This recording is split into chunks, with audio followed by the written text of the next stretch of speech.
नाशिक आणि जळगावमध्ये महायुतीमध्ये बंडखोरी झाली आणि आजही नाशिक शहरामध्ये गीते उभे आहेत आणि इथे रेश्मा काळे उभे आहेत, शिवसेनेचे उमेदवार. दोघे ठिकाणी शिवसेनेचे उमेदवार उभे आहे आणि भाजपच्या उमेदवाराच्या विरुद्ध त्यांनी बंड केलेलं आहे. आता या ठिकाणी पाहिलं तर गिरीश महाजनांचे प्रभाव क्षेत्र आहे.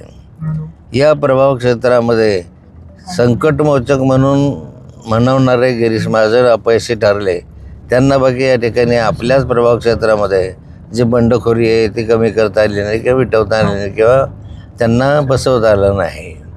आता याचा परिणाम असा आहे की महायुतीमध्ये अनेक कारणांमुळे कुरबुरी सुरू आहे.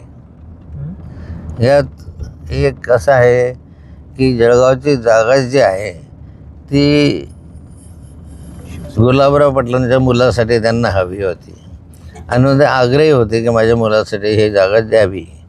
परंतु त्या ठिकाणी त्यांच्या मुलांना न देता ही जागा नंदू महाजन यांना दिली. आता एवढ्या गुलाबराव पाटीलांनी नाराजी व्यक्त केली, तसे शिवसैनिकांनी नाराजी व्यक्त केली. अगदी याबरोबरीला शिवसेनेचे आमदार किशोर पाटील यांनी उघडपणे भाषणामध्ये म्हटलं की या ठिकाणी मला म्हणजे बंडखोरीचा फटका पहिल्यांदा मला जो बसला, म्हणजे बंडखोरीचाच मला बसला पहिल्यांदा. कारण मागे किशोर पाटील हे 2 वेळा विधानसभेसाठी निवडणुकीला उभे होते. त्या कालखंडामध्ये त्यांच्या विरोधात अमोल शिंदे हे भाजपचे उमेदवार त्या ठिकाणी उभे होते आणि ते शेवटपर्यंत उभे होते. त्यामुळे बंडखोरी केली ते भाजपवाल्यांनी केली पहिल्यांदा त्या ठिकाणी आणि त्यामुळे किशोर पाटलांनी असं वक्तव्य त्या ठिकाणी केलेलं होतं. आता आज जर पाहिलं आपण जळगाव जिल्ह्याचं चित्र तर या ठिकाणी शिवसेना आणि भाजप यांच्यामध्ये तशी दरी वाढलेली आहे. पण तरी याचा अजून वेळ आहे.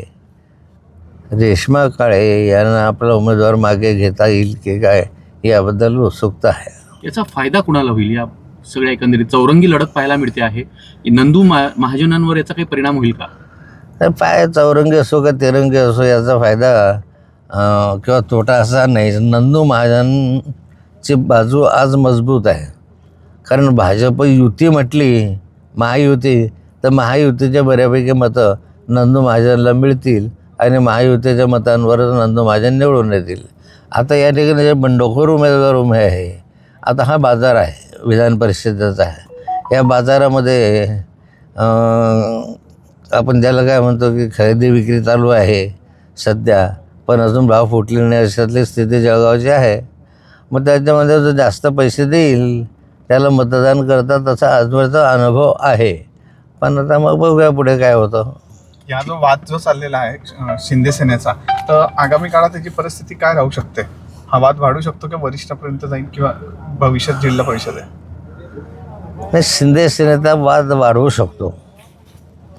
ज्यावेळेस स्थानिक स्वराज्य संस्थांच्या निवडणुका लागतील आणि तिकीट वाटप होईल तर आपल्याच माणसाला तिकीट मिळालं पाहिजे हा आग्रह प्रत्येक कार्यकर्त्याचा राहील. कारण त्याच्यासाठी ही स्थानिक स्वराज्य संस्थेची निवडणूक महत्त्वाची आहे.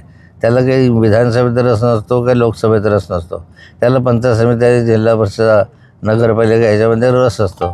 त्यामुळे जर याच्यामध्ये एकत्र लढले आणि चांगल्या रीतीने लढले तर उपयोग आहे, नाही तर विभाजन झालं तर त्याचा फायदा नाही आहे, फटका बसला.